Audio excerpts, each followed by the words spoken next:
Everybody, it's good to see that you all turned out for this third Thursday lunchtime lecture here at the Dorset Historical Society. My name is John. I'm the curator here, and this is year 7 of this lecture series, and people just don't get bored of history, and we're always finding out more, like what Judy and Terry have dug up about the old gas stations in Dorset. How many were there?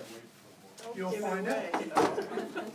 So, our two speakers today are Judy Harwood, who is a lifelong, almost, resident of the area. She's lived out in the Midwest. She's done a lot of research into the history of Dorset, and also she knows a lot of the history of Dorset just by the virtue of being here. Her partner in crime today is Terry Tyler, and he has written several books on the history of Dorset, as well as the history of gunsmiths and gunmaking in Vermont. And his pinky has forgotten more about the history of Dorset than I'll ever know. So, without further ado, please welcome Judy and Terry.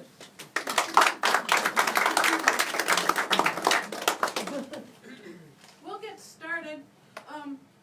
A couple of things I wanted to say so that you know. This is a lot of what Terry remembers, I remember, and different people remember. But we've identified 14 gas stations, but they weren't all here at the same time. So keep that in mind, like the 30s to the 60s. So that's important. A lot were called filling stations, gas stations, and then they pumped gas and maybe sold like groceries and stuff. But a couple of them had mechanics, but otherwise they were just part of the whole person's business. And a couple of sources. Terry had a book about East Rupert, which we included in the presentation. Then I found about Harwood's in East Rupert. There's a website that you can Google from the University of Vermont. It's called Vermont Landscape Change. And that's got incredible photographs that you can use in a presentation if you want to, as long as the ownership is with UVM and them. And then a couple of my cousins, Hamilton and Leroy Hayes, gave me a couple of photographs because their uncle lived in one of these renovated gas stations, and they had pictures. So that's kind of fun. This is a fun little book if you've never seen it. Pelcher and Tift, Miriam Tift, their daughter, wrote a fun book. A lot about the store is in the book. And then we used Tyler Reich's book about Dorset, which is good. So I'll just go ahead and this is a map. What we're going to do is we're going to start in North Dorset, East Dorset, South Dorset, and Dorset. And so this was showing how we're going to go through it. Okay, you may recognize this. Actually, this is North Dorset. It's looking from the north, and you can see the sign. It's a little bit blurry, but it actually is a Texaco sign. The sign of the Flying Red Horse. I remember those from childhood. And so if you're coming from the north, it was on the right-hand side. The building is an old train station from North Dorset. And originally it was across the railroad tracks, which are behind the station now. And they moved that station over here, and Paul Connors, from the Connors farm just up the road, sold gas here. So it started falling apart because they quit selling gas, and it lingered and languished. And guess what? There it is today. It's probably the last existing one of those small Victorian stations that were on the Rutland Railroad. see, as long as the termites hold hands, it'll stay there. And to sort of do this all, Terry and I one day went around to where all these stations were and took pictures of what it's like today. So this is what this one is. This is East Dorset. And this is Mrs. Button's gas station. She's the only one in the census record that showed us owning a filling station operator. Mrs. Button came from Canada, Mary Maria Salisbury. She married Mr. Button, and somehow they weren't married anymore. And Mrs. Button, I think, got the gas station. So she ran the gas station. So it doesn't look like a real, looks like she lived there. Here's another shot of it. You can see the gas pumps out there, and then the house. Whereabouts is that? And that's probably headed south. Yeah, it's just south of where the East Dorset General Store is now. That's a big filling station. And Yeah. then you pass the old Ford garage, and this was just below that. Right. But that house, and actually this is where 7 and 7A meet. Just before you go flying into East Dorset. This is right there on the left. There's now a big brown fence in front of it. Is the house still standing? Yep. There it This is. is- Yeah, Yeah, this it is one looks of my somehow cousin's like pictures. that. Of course, the important thing are the cars and the years of the cars, because you can tell what they are. You can't anymore, but then you could. It's another picture that one of my cousins had. So close to the road, just amazing. That's the place today. So people are still living here. And in fact, Hamilton and Leroy said their Uncle John Hayes lived in that building for quite a while. And there's the station today, as we know it. Recognize this one? Jewel? Yeah. Yeah, this is in South Dorset. Terry, you want to talk about? Well, just to say that today it's owned by Pete and Vicki Haskins, it's called HasGas. Years ago, it was run by Ernie Jewell, and that, he and his wife and daughter and son, I think, ran that for quite a long while. And then Ray Wright, I don't know if there's anybody here who remembers Ray Wright, His motor drum. but he had a silo set up in the land just south of the station. You could stand right there and look at the silo, but if you got up on the stand that was around the outside, he had a motorcycle inside that silo, and he used to get on, and it was exciting to watch him with centrifugal force ride around the inside of that and not break his neck. However, his belt was not too tight, so you got to see a lot more of Ray than you really wanted to. He finally bought a steel ball, mesh ball, so that he could ride inside it and you didn't have to get up and look down like that and be afraid that Ray would be the missile that would take you out. And so he'd get in that through a door in the side of this, it was a big steel ball. I don't know how far across it was, but I'm guessing well over 20 feet in diameter. And he'd get inside that, crank up that motorcycle, pray that it would stay running, and he'd do lateral turns in there to amuse the kids, and then he'd turn around and he'd go up and down and around like that. It was something to see, and it drew an awful lot of people to the gas station. But we didn't have the great view of Ray's posterior from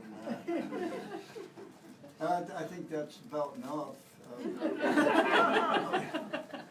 Neither Vicky nor Pete ride motorcycles inside the side. The next one going up the road is now on the north, east side, Long Trail Auto, but this was owned by Walt West. He And he built, had- And the gas pumps were close by the road. well, about where the back end of that car is. And he sold case tractors, farm tractors, even small dozers. He had gas pumps there. He also sold me my first go-kart, which we used to race up on, in Pollitt there. And on Route 30 that first night until Mooney came by. That was the corporal of Vermont State Police. Who told us we were not supposed to run go-karts on blacktop roads in Vermont. That's about it. It was Texaco Station then, and today it is Long Trail Auto. And it's just short of where Standard's plumbing place was. And I think he's the one that called in the reporters. Okay, today, this is Mountain Weavers, across the road from the quarry.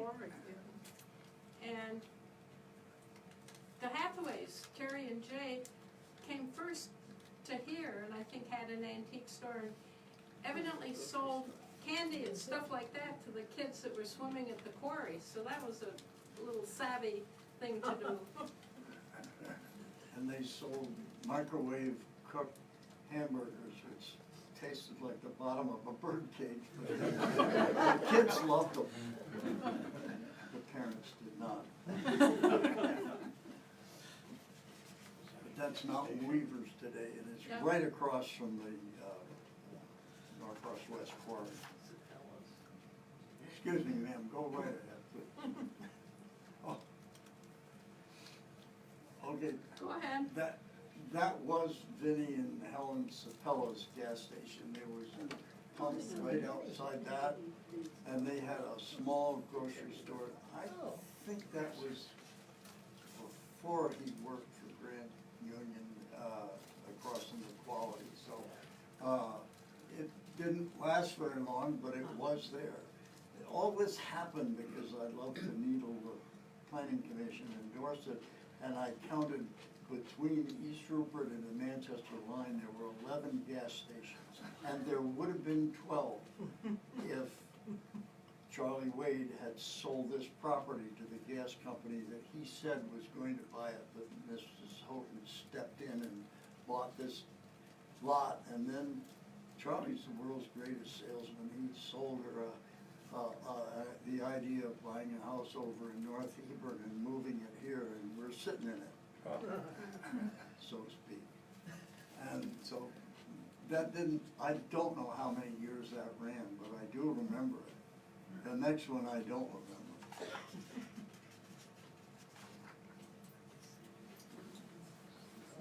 Okay. I don't want to monopolize this thing, 'cause you did No, I most don't of the know work. about this one, but This one. evidently, from what Terry said, there were 3 right in a row, not at the same time, but this is where they are. Now, that little building is still there now, and but it's sideways to the road, but it used to be the other way. When Helen and I were first married, we lived in that, and it wasn't very big. I'll tell you, the bedroom would hold a double bed, and you had to be a contortionist to make it. While we were gone on our honeymoon, we came back, jumped into that bed to go to sleep. Did you believe that? My grandmother, bless her 87-year-old heart, pied the goddamn bed. And we couldn't put our feet down. And I blamed my mother, and she said, oh no, it was your grandmother that did that. Any rate, this was a gas station, and it was partnered with Clarence Blackmer, who had the ice barn down below and behind, and he kept his ice peddling truck in that building to the right, the little one there is where the gas station was. And then, J.K. Adams Company, when they first opened in Dorset, opened in that building right there. And then it had a lot of history, but the gas station, I do not remember, but I was told by plenty of people that it was run by Guy Stone, and Guy Stone was a carpenter. What the hell he was doing selling gas, I have no idea. Where is this? Okay, this is, it's across from the cemetery, on the other side of the street. The long building you see to the right is still there. The doctor, who had his office? Dr. Michael, right? Yes, Dr. Michaels had his office in there. And then a fellow named Peterman ran a store there for a number of years. Gert, where are you? I'm right here. Am I getting it right? Yeah, there used to be a little building, I can't see that, so I'm sorry. There used to be a little building that they sold ice cream cones, the Blackmers. Oh, no kidding. I didn't know that. Hey, I knew something you didn't know. You must be a damn tool. Anyway, but Shirley Blackmer and I she came up to me one day and said, my father gives bigger ice cream cones than your father. The Charlie tells us, and Keith Parsons were better. And I think David Carson's called me one time, somebody had given a cream thing that said Blackmer. I don't know anything about that, but it had Blackmer, and all I could think of was they did sell ice cream, and I don't know if they sold milk or not. Well, I think we have in the collection a milk bottle that says Blackmer's Dairy, and that Blackmer was on the pond, mill pond. Oh, really? I believe so. Oh, I have We'll no. get together afterwards and get our stories straight. And also, Vincent Sapella owned one of these, and evidently in this row, I think he owned the previous one. Yes. And his grandson now lives on Danby Mountain Road, so. My son's in Florida, I just talked to him 2 days ago. Did he? I wondered, because I've been trying to call him, see, he's got photographs. So, thank you. Okay. And then the one across from the quarry, there was a clipping from the Bennington Banner that one day, one of the kids, and I remember it happening, impaled himself on one of the spikes. Oh, yeah, that was Buddy Baker, Dave Baker. jumping out of that Yeah. tree, yeah. And somebody came over from the gas station and kept trying to keep the kid alive. He knew some basic first aid and that kind of thing, That so. was Joe King, and Yeah, Joe Dr. King. Dr. Burns said she didn't know how he kept him alive as long as he did. Those pins, derrick pins that were set in the concrete, in concrete and whatever else into the marble were to hold the derricks to lift the marble out of the quarry, and they left the pins there, and one of the kids, buddy, slipped on that, I think he was 12, he slipped on the limb that he was standing on and came down, and the pin went right through him, and those were big iron pins. They were threaded, I'd say they're probably 1.5 inches in diameter. It was not a good day. All right, now we come to another interesting story. This place is actually not on level with the road. You go down a little bit. It's on the west side of the road. And it was Paul White owned this one. Interesting. Yeah. John Cohenhaven Took the scoop up. wrote an article that appeared in Harper's Magazine in about 1940, 1941, called He Ran a Garage. And it's all about Paul White running the garage during the Second World War, which I found interesting because it talked a bit about the Second World War and how it affected Dorset and how it affected Paul especially. And he couldn't get a mechanic. He couldn't get anybody to help him because all the guys had either enlisted or they had gone to Bennington, to Brattleboro, to Springfield in better paying jobs related to the war effort. So that was part of what came out of this. So there is a copy of the article that's here, and I've got one if you're interested. But it's quite about 9 pages, double space. Can I tell you a little story? It's a story, but Okay. I know it happened. During the war, Paul White was the fire chief, and there was a fire. And of course, there weren't many people around to fight the fire. And Bobby Streeter and I hopped on the fire engine.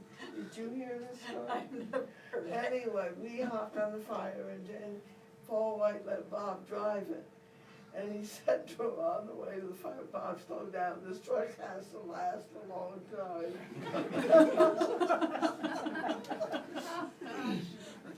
Oh, so that's just interesting that a nicer article would appear in Harper's Magazine about Dorset. You don't think of that. Who was the author? Yeah. Who wrote the story? John Cowenhoven. Oh, okay, yeah. Okay. Paul, Where's this house located? he's, Pardon? Where is this house? Where's it located? The house we're talking about? Boy, Dorothy, That's- Dorothy now.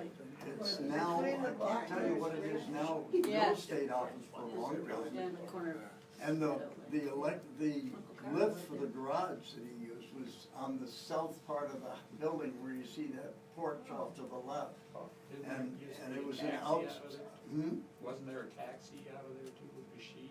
yeah, Ray Bashy had a taxi service after he bought the building, yeah. And I think Luann's asking, what's off to the right now? Is it just before, Meadow Lane, isn't it? Yeah. It's Meadow Lane. is it before or after Josiah Allen? After. It's this side of it, that side of it. That way, south? No, Yeah. that's further south.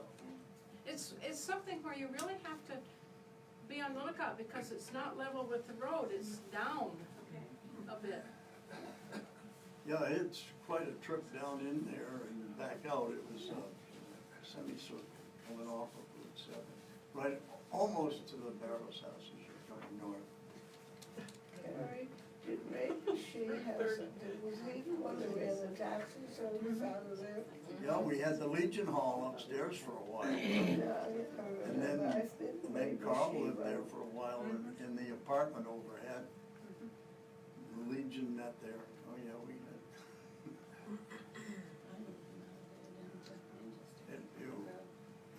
Go ahead, you're doing just fine. Now, it gets interesting because we may get some real stories about the next one. Because guess what? Yep, There. and Russell's daughter is here. Gertrude is here, and it's across the street from my grandfather's house. So you talk about ice cream cones.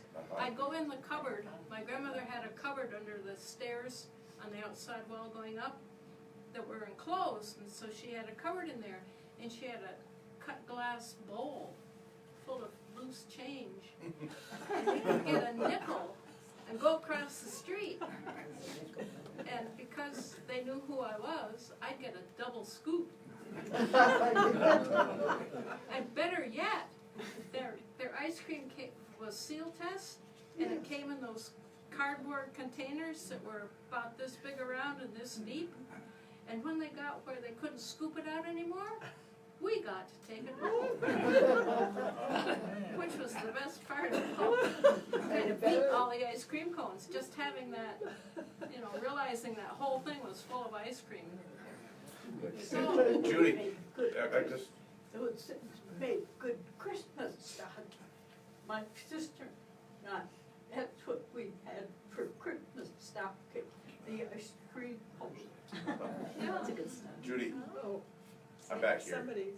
Ah, yes. Judy and I were fortunate enough to have the same grandparents, and the house across the road, when I was a kid, had the biggest, the largest flower garden, and many of you can remember that. It used to be there, and I can't, looking at it today, I can never imagine how it was such a big flower garden. But anyhow, she had a lawn beside that, and when I was a kid, probably 8, 10 years old, I used to beg to go up and mow that lawn with a little push lawnmower, because she would give me a dime, and when I got all done, I could go across the street, and if I wanted to, I could get 1 cone for a nickel and have 2 cones and go back later, or if I really was hungry, I could get 2 scoops for a dime.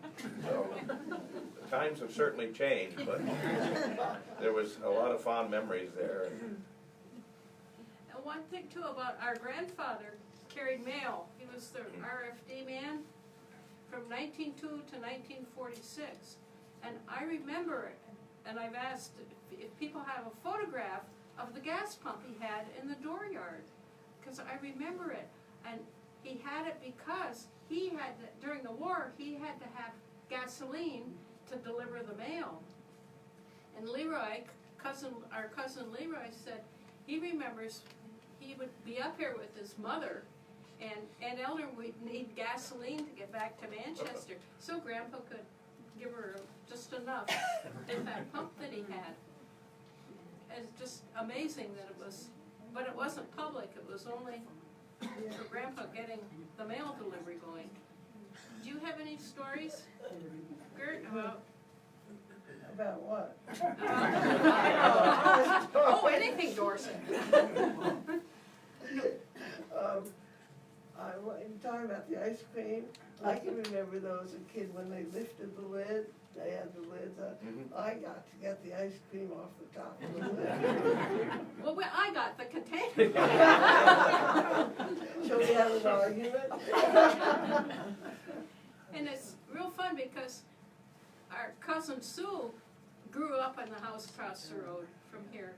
And so she wrote up about these different stations, and I told Gert earlier that Sue had some family stories, family feuds of, you know, how you don't get along with your mother for a long time. So Sue included that, and I remember I went over a couple of times, and I got to make milkshakes on that machine. You put the ice cream in and the milk or whatever, and put it up under it and beat up the stuff to serve. And that's all I really remember I did over there. It must have been a busy day, and she needed help because she came over and got me. But I remember too that practically every morning that I was visiting with my grandparents, Gertrude's mother, Katie, would come over and visit every single morning, and they just did that. And she and Mrs. Harwood were really good friends. Yeah. Harwood played a big important part in our life. Yeah. I was so scared of your mother. Katie, but your father was amazing, on crutches, pumping all that gas for everybody, and such a nice, friendly guy. You know what? To this day, I won't pump gas. I'll give you something else to listen to if you want. When they opened that station in 1941, I remember when we moved there, and we opened that, I think I was pumping gas, I was 10 years old when we moved and going on 11. And I think I pumped gas till the day we got married. I didn't remember that you pumped it. I'll tell you another funny, well, Bill, you can tell it better. Oh, yeah, when Dick Ketcher. During the gas shortage in the 70s, we lived in New Jersey at the time. Gertrude wanted to come up and see Mom and Pop. So he came up, and we put enough gas in to get up, and Russ said, well, you can get up here, I'll give you enough gas to get home. Okay, so we came up. So come Sunday, Russ said, wait till everybody leaves, and I close up at about 1 o'clock. Come over and fill up your tank. I don't want anybody to see you doing it, you know. So I did, I'm pumping gas, and Dick Ketchum drives by and he stops. Runs in the store and says, Russ, that guy from New Jersey's filling his car up with gas. And I said, yeah, I know. He said, that's my son-in-law. If I don't let him fill up that tank, he'll be here all winter.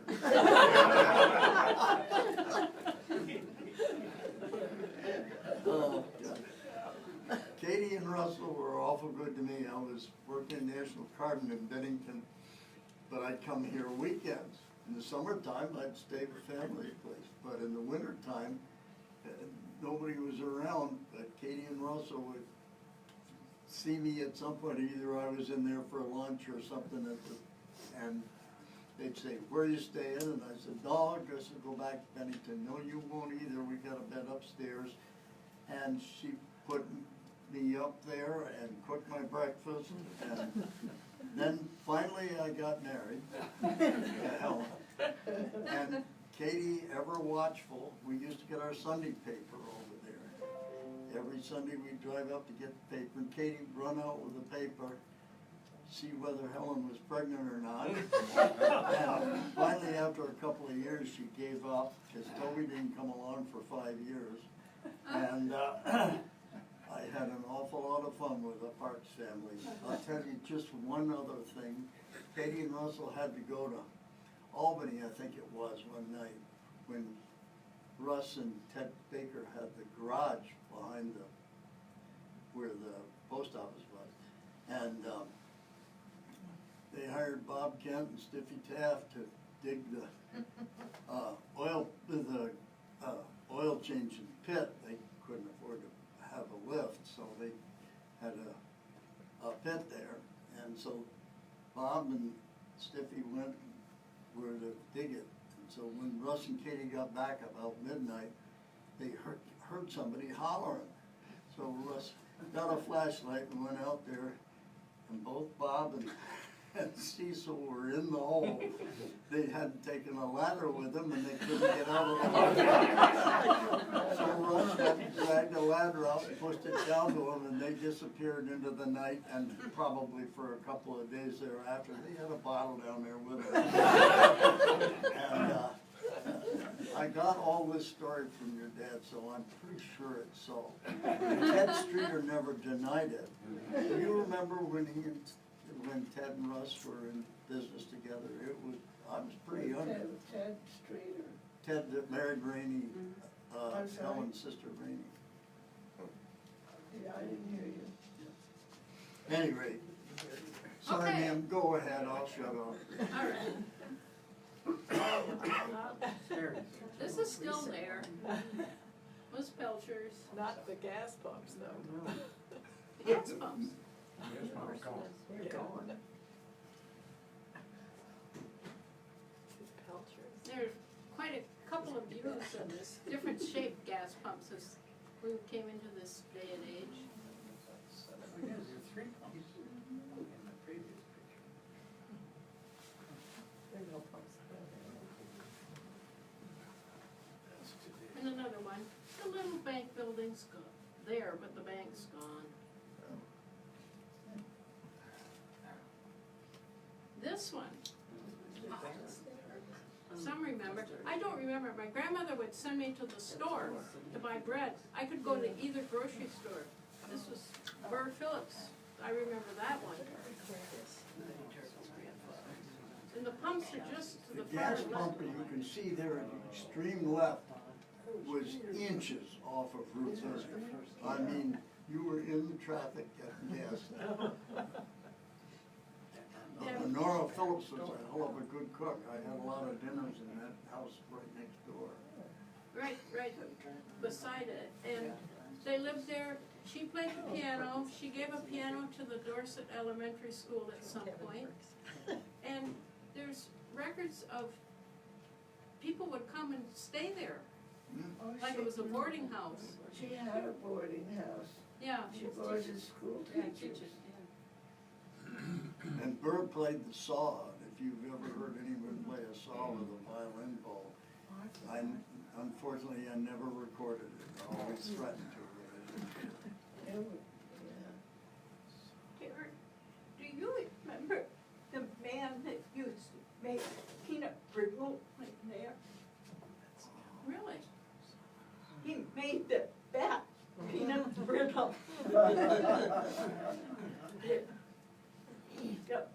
when I boarded, I slept up in that room when I came to teach. Nora, Well, the people that owned that before were Giffens. That's right. Before Berkshire. Yep. Ruth Schroeder's parents. Yeah, And then the Streeters bought it. I know Howard Streeter, George Streeter Senior ran it for quite a long time. yes, he did. My And dad had it George before McQueen that. and B before Yeah. the war. Yeah, I can remember during the war, I got the measles, just everybody get their shot. I was very sick and almost died. The doctors came and spent a night with me. That's the first man I slept with. Anyway, he, and I remember B. McQueen coming over to see me. And she brought me a pack of gum, and it was grapefruit flavored, horrible stuff. The only thing you could get during the war. Then we go farther down the road, we're headed north on 30, and we come to this place. Charles Albert Towsley. The Maple. Well, that's where Sue Washburn lives. And she's told us about her house, restoring it, moving into it and stuff, but it was, had gas pumps at one point. So there are quite a few, this is the They used to sell interior. ice cream. Yes, we're back to ice cream again. Frojoy ice cream was. We rode our bicycles up there to get an ice cream. And yes, they did have gas pumps. Oh, yeah. Another shot of it. She gave us quite a few pictures. And this is kind of, That's what it looks like today.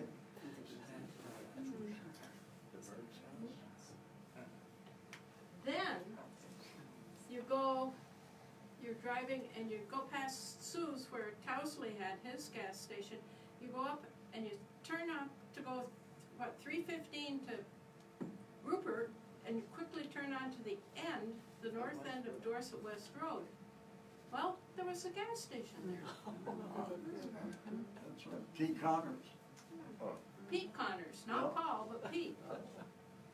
And Right behind where you see those bushes was that little gas station. And we used, of course, I went to school in Rupert because it was only a mile walk, where over here to Dorset was 2 miles. So we had property in both towns, so they allowed us to go. And then during the war, they closed the East Rupert school, and Towsley, I'll think of her name in a minute, Ada, I guess, it was Ada Towsley. Clayton Towsley's wife, drove us, I think 6 of us, all the way to North Rupert, where we went to school up there. That's, that was a long time ago. But having that gas station there, Pete, was open morning, noon, and night, and if it was bad weather, we'd hole up there and then get warm and then head up on the hill. There were some of the best cooks in the world in East Rupert. We knew where they all lived. We'd get home and mother would wonder why we weren't eating dinner. Either Earl Harwood was making syrup, or Edith Harwood, or Earl Towsley, or Sadie Connors was made donuts and one thing and another. We were home. We were full when we got home. And then, after, there's just one of the originals that has gas, but H.N. Williams is getting gas station. Where's our other speaker? Bill Brownlee. Got him in person. He's gonna tell us if you drove by it. They're ditch diggers. Movers out there. He's gonna tell Hello, us everybody. what he's doing. How is everybody? So if you've driven by the store recently, you've probably noticed some construction going on. And I brought some of these just to pass around so people can see what's sort of on the horizon for us. But we've been working for about 2 years planning the addition of expanding the store as well as adding gas pumps to the operation. So I guess I can take questions if anybody has questions. And it's not just gas. We're also putting in an electric charging. Yes. Yep. Ice cream. We're putting in ice cream. Good. Will this be a self-serve, or are you gonna have people running out there to fill So your this will be tank? self-serve, and I think, today's gas stations are mostly built on the concept of convenience. Most pumps are, pay at the pump, and you don't even go in the store a lot of times, and that's what we'll be offering as well. And the great thing is, you save energy. You don't have to drive to Manchester, somewhere far away to get gas. And hopefully we'll be able to save trips to Manchester from Dorset, and offer more services. We've been, like I said, we've been planning this for about 2 years, and the whole, for us, it sort of fills two voids. It's a service that's needed in Dorset that's, we haven't had since the Dorset Union took out their pumps. And retail is changing too, and so for us, we, with Amazon and online purchasing, retail's got some significant challenges, and this is a way for us as a retailer to gain foot traffic that, and get people exposed to the store that might not have, found us before. And so we see it as a win-win, not only for the community, but for us as well. And the Billy, you make it 12. I found 11 stations on Route 30 between East Rupert and the Manchester line. You will now be. Just on the Route 30 side? Just on Route 30. Because Route 30, you go between James Tavern and East Rupert and Peterson's next door. It swung around to meet 315, so technically, actually he was in East Rupert, but he was still on Route 30 on that stretch. So there were 11 stations. I wrote it up that way when I did that booklet, just to provoke the planning commission. They didn't have to worry about 11 gas stations today, but you would make it 12. Yeah, in my lifetime, it's just been Dorset Union and has gas for the most part. Yeah. Yes. Okay. When will we get your gasoline? We are optimistic that in September we'll be open. Really? September? So, if all goes as planned, we may be pouring concrete next week. The new structure, if you look at the picture there, the post, it's gonna be a post and beam building. And there, you have the existing retail store, and then you have our cold storage barn that's sort of the building that's still standing in the back if you go out and drive by. But essentially, we're putting a post and beam where my uncle's shop used to be, which is the building that we just took down.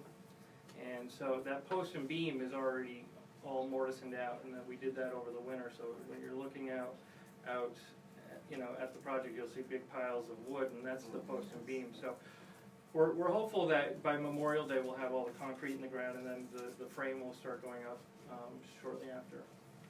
And what kind of store will that be? Well, it's, we have all, we have all the elements currently of what you typically find in a convenience store, but essentially we're just expanding everything that we have. One of the things that the project does, if you could come into the store now, we're operating on 3 different floors. One of the things that this project will do will essentially double our first floor square footage, which is significant from a retail standpoint. So will you still have the existing store? Nothing in the existing store is gonna change. Okay, so this is an addition. This is an addition. Yes. Boy, that has come a long way. It's a little different than from Judy and Austin where they're I can remember going there and getting ball sneakers every year. That's what I wore when I was a kid. And renting the two bicycles, two on bicycles. Tandem. That was before my time. And it was, part of it was still looked like a harness shop. I remember my grandmother would move, when the grain bags were all 100 pounds, sure enough, she was in her 60s moving those bags. And she always was. Yep, and we continue to use those pouches too, so those aren't going away anytime soon. I'm sure Bill realizes that. Okay, thank you. Okay.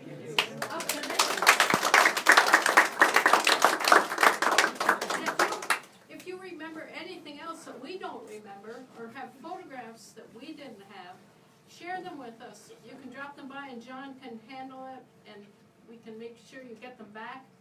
And we're thinking of putting out a little publication about these gas stations and include H.N. Williams. So it was fun to do. Terry just said, I got us these things about all these gas stations, and I said, let's do a program. So that's the program.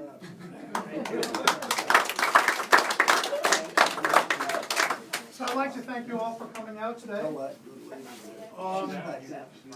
Sue Washburn has provided treats that are available in the other room. Feel free to ask Judy and Terry other questions and talk among yourselves. And also mark on your calendar our May 3rd Thursday lunchtime lecture will be Judy Haywood, not Judy Harwood, but Judy Haywood, coming down from Windsor. She's the executive director of Historic Windsor and an expert on preserving old homes, and that's what she'll be talking about. So right here, noon, May 16th, and then June 1st, Saturday from about 11 to 1, all the exhibits in the museum will be changed over. This room will look completely different. All the other rooms will look different, except for the marble room, that's always the same. And we'll be having our open house for our new exhibits June 1st, 11 to 1. That's it. Thank you all for coming.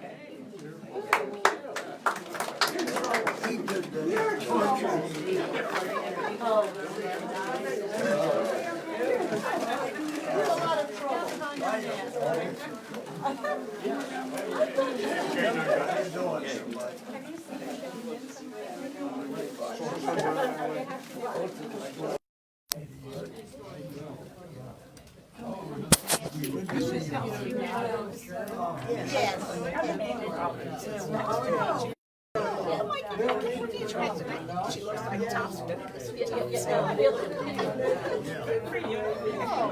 I wanted to say hello because I know my sister Helen is